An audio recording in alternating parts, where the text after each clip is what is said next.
ಯರಗಡಿ ತಾಲೂಕಿನ ನುಗಾನಟ್ಟಿ ಗ್ರಾಮದಲ್ಲಿ ನಡೆದ ಜೂಡಿ ಕೊಲೆ ಪ್ರಕರಣಕ್ಕೆ ಜಮೀನು ಹಂಚಿಕೆ ವಿವಾದವೇ ಪ್ರಮುಖ ಕಾರಣವಾಗಿದ್ದು, ಈ ಸಂಬಂಧ 9 ಆರೋಪಿಗಳ ವಿರುದ್ಧ ಕೊಲೆ ಸೇರಿದಂತೆ ವಿವಿಧ ಗಂಭೀರ ಆರೋಪಗಳ ಅಡಿ ಪ್ರಕರಣ ದಾಖಲಿಸಲಾಗಿದೆ ಎಂದು ಜಿಲ್ಲಾ ಪೊಲೀಸ್ ವರಿಷ್ಠಾಧಿಕಾರಿ ಕೆ. ರಾಮರಾಜನ್ ಹೇಳಿದರು. ಶನಿವಾರ ಸುದ್ದಿಗೋಷ್ಠಿಯಲ್ಲಿ ಮಾತನಾಡಿದ ಅವರು, ಕುಟುಂಬದ 9 ಎಕರೆ ಜಮೀನಿನ ಹಂಚಿಕೆ ವಿಚಾರವಾಗಿ ಹಲವು ವರ್ಷಗಳಿಂದ ವಿವಾದ ನಡೆಯುತ್ತಿತ್ತು.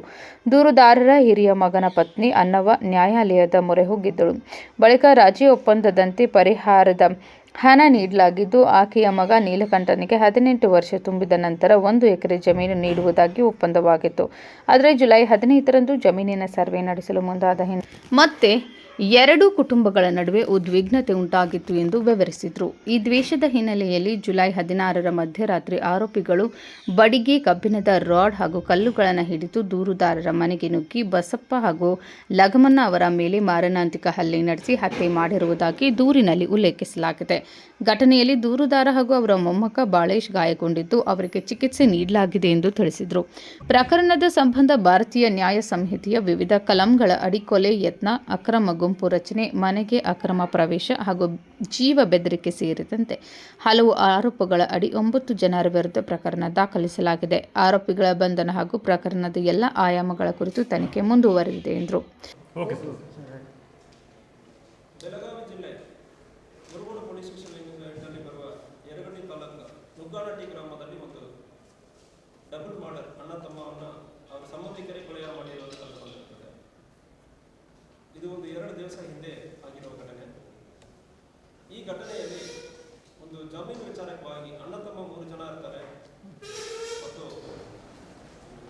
ಅಣ್ಣನಕ್ಕೆ ದೊಡ್ಡವರಿಗೆ ಮಕ್ಕಳು 2 ಜನ, ಮಕ್ಕಳು ಒಬ್ಬರು ಮತ್ತು ಹೆಂಡತಿ.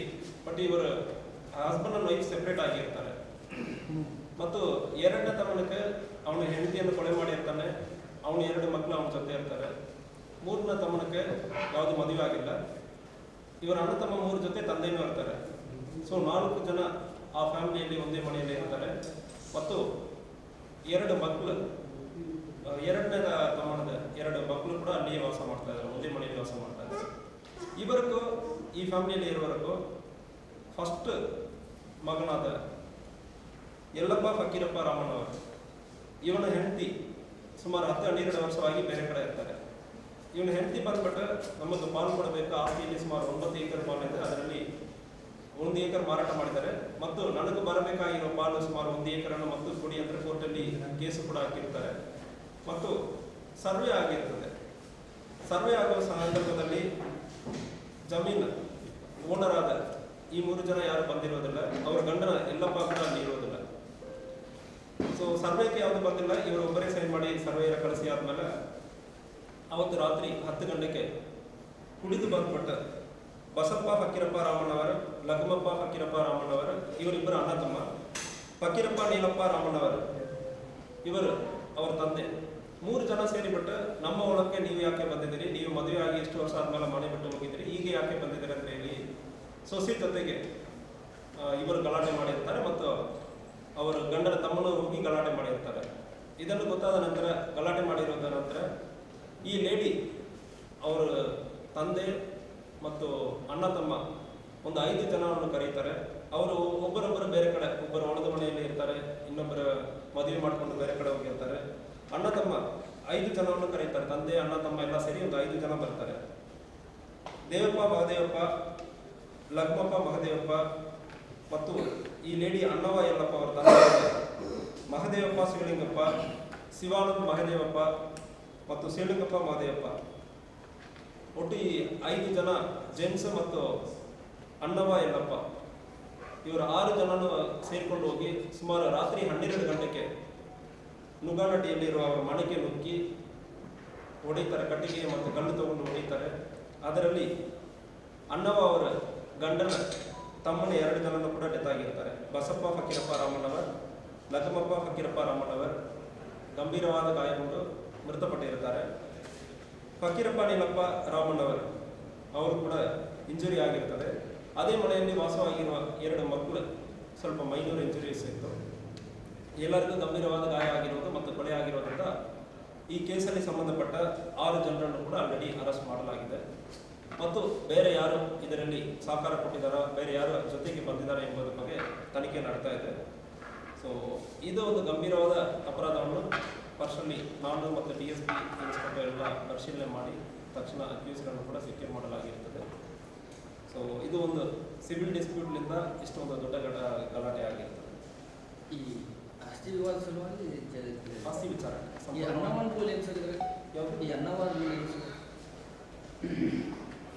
ಅಣ್ಣವ ಯಲ್ಲಪ್ಪ ರಾಮಣ್ಣ ಅವರು ಈ ಲೇಡಿಗೆ ಯಲ್ಲಪ್ಪ ಎಂಬುವರ ಜೊತೆ ಮದುವೆ ಆಗ್ತದೆ. ಯಲ್ಲಪ್ಪ ಜೊತೆ ಮದುವೆ ಆದ್ಮೇಲೆ ಆ ರಿಲೇಷನ್ಶಿಪ್ ಕಂಟಿನ್ಯೂ ಆಗಲ್ಲ, ಮನೆಯಲ್ಲಿ ಕಂಟಿನ್ಯೂಸ್ ಗಲಾಟೆ ಆಗ್ತದೆ, ಒಂದು ಮಗು ಆಗ್ತದೆ. ಆದ್ಮೇಲೆ ಸುಮಾರು 10-12 ವರ್ಷವಾಗಿ ಅದೇ ಊರಲ್ಲಿ ಬಟ್ ಬೇರೆ ಕಡೆ ಇದ್ದಾರೆ. ಈಗ ಯಲ್ಲಪ್ಪವು ಅಣ್ಣವು ಹಸ್ಬೆಂಡ್ ಅಂಡ್ ವೈಫ್ ಇಬ್ಬರು ಬೇರೆ ಬೇರೆ ಕಡೆ ಇದ್ದಾರೆ. ಬಟ್ ಈ ಅಣ್ಣವ ಈಗ ನನಗೆ ನಾನು ಮದುವೆ ಮಾಡ್ಕೊಂಡಿದ್ದೀನಿ, ನನಗೆ ಮಕ್ಕಳಿದ್ದಾರೆ, ನನಗೆ ಗಂಡನ ಜಮೀನಿಂದ ಪಾಲ್ ಬರಬೇಕಂದ್ರೆ ಅಣ್ಣವ ಅದು ಆಸೆ. ಯಲ್ಲಪ್ಪನ ಇನ್ನೂ 2 ತಮ್ಮ ಇದ್ದಾರೆ, ಬಸಪ್ಪ ಫಕೀರಪ್ಪ ಮತ್ತು ಲಘುಮಪ್ಪ ಫಕೀರಪ್ಪ. ಅವರಿಬ್ಬರು ಇದಕ್ಕೆ ಕೊಡೋದಕ್ಕೆ ರೆಡಿ ಇಲ್ಲ. ಯಲ್ಲಪ್ಪನ ತಮ್ಮ ತಂದೆನೂ ಕೂಡ ಫಕೀರಪ್ಪ ನಿಲವಣ್ಣ ಕೂಡ ಇದ್ದಾನೆ. ಇವರು 3 ಜನ, ಇವನು ಸ್ವಲ್ಪ ಕುಡಿಯೋದು ಇರುವ ಅಭ್ಯಾಸ ಇರ್ತಂದ್ರೆ ಹೇಳ್ತಾ ಇದ್ದಾರೆ. ಉಳಿದ 3 ಜನನು ಕೂಡ ಈ ಜಮೀನನ್ನು ಕೊಡೋದಕ್ಕೆ ಯಾವುದು ಮುಂದೆ ಬರ್ತಾ ಇಲ್ಲ, ಈ ಇಶ್ಯೂವನ್ನು ಸೆಟಲ್ ಮಾಡೋಕ್ಕೆ ತಯಾರಿಲ್ಲ ಅಂತ ಹೇಳಿಬಿಟ್ಟು ಈ ಗಲಾಟೆ ಆಗಿದೆ. ಅದರಲ್ಲಿ ಬೇರೆ ರೌಡಿ ಶೀಟರ್ಗಳು ಕೂಡ ಕರ್ಕೊಂಡ್ಬಂದಿದ್ರು ಅಂತಕ್ಕಂಥ ಒಂದು ಆರೋಪ ಇದೆ. ಸೊ ಅದ್ರ ಬಗ್ಗೆ ವಿಚಾರಣೆ ನಡೀತಾ ಇದೆ. ಇನಿಷಿಯಲಿ ನಮ್ಮನ್ನು ಇವರು ಯಾರ್ಯಾರು ಕಾಲ್ ಮಾಡಿದ್ದಾರೆ, ಯಾವ ಮೂಲಕ ಅವರು ಮಾಹಿತಿಯನ್ನು ಕಲೆಕ್ಟ್ ಮಾಡಿದ್ದಾರೆ ಅದ್ರ ಬಗ್ಗೆ ಮಾಡ್ತಾ ಇದ್ವಿ. ಒಂದು ವೇಳೆ ಬೇರೆ ಯಾರು ಇದ್ದಾರೆ ಅಂದರೆ ಖಂಡಿತವಾಗಿ ಎಲ್ಲರನ್ನೂ ಅರೆಸ್ಟ್ ಮಾಡ್ತೀವಿ. ಊರಲ್ಲಿ ಒಬ್ಬರು ಹೆಸರು ಹೇಳಿದ್ರು, ನಾಗಪ್ಪ ನಿಂಗಪ್ಪ ರಂಗಣ್ಣವರು ಅಂತ.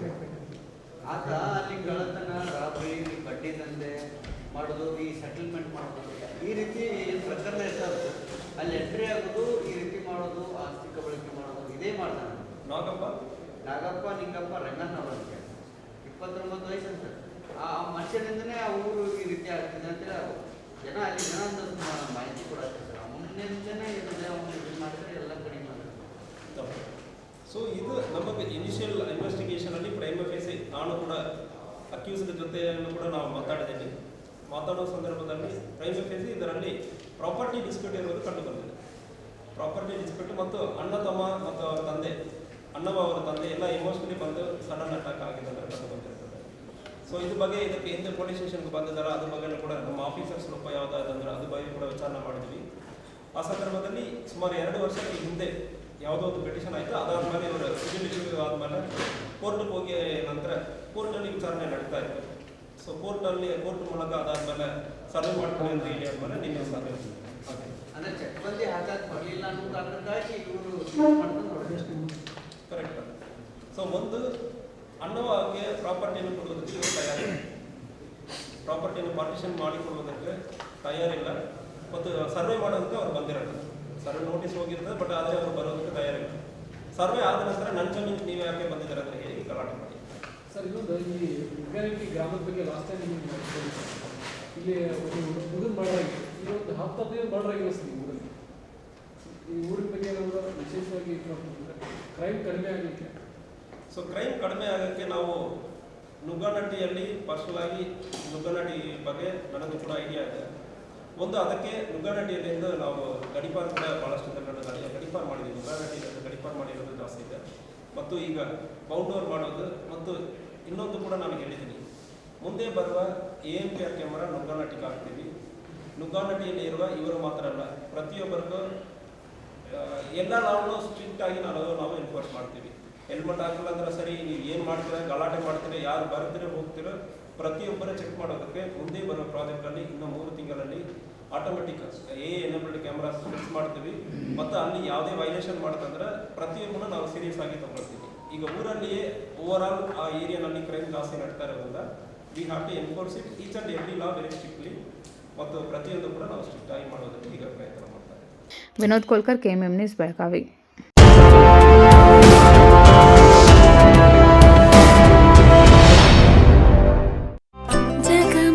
ಜಗಮಗ ಹೊಳೆಯುವ ಕಣ್ಣುಗಳು, ಹೃದಯದಿ ಹರುಷದ ಅಲೆಗಳು.